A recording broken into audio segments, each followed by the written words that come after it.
message to the taxpayers is thank you so much for the partnership that we have for the so many years. Then we are always here for you to also to cater your needs.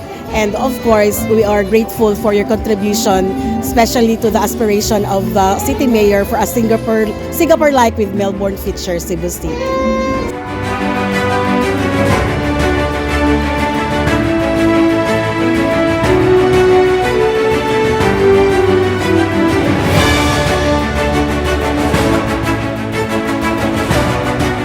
I welcome you all to this joyous evening, and may you all enjoy the festivities.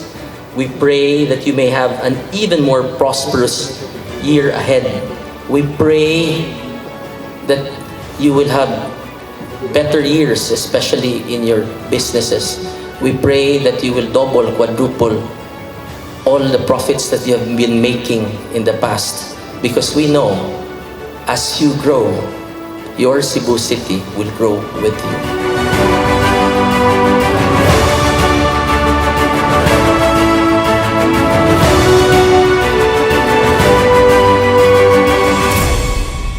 Ninduto ng bati, limpyo ng ugaw, huwag tango ng baho, hanayo ng gubot sa inyong tagsatag sa kapamilya, and we will continue to make the lives of the poor better, the middle class comfortable, and the rich to share.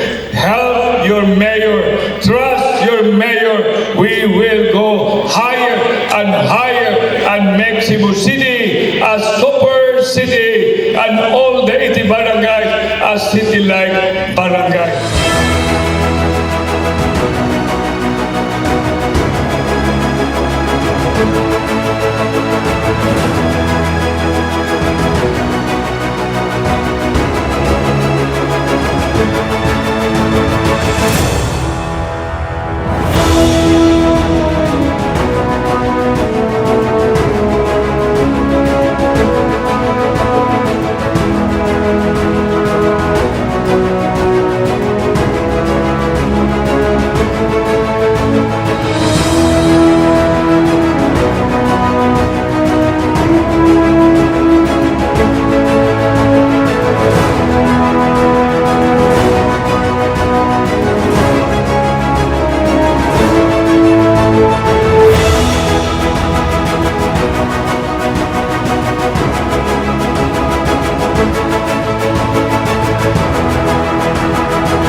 In the words of our beloved, the late Bobby Aboitiz, padayon, padayon, padayon tang tanan sa pagtinabangay para sa kalambuan sa atong pinalanggang Subo.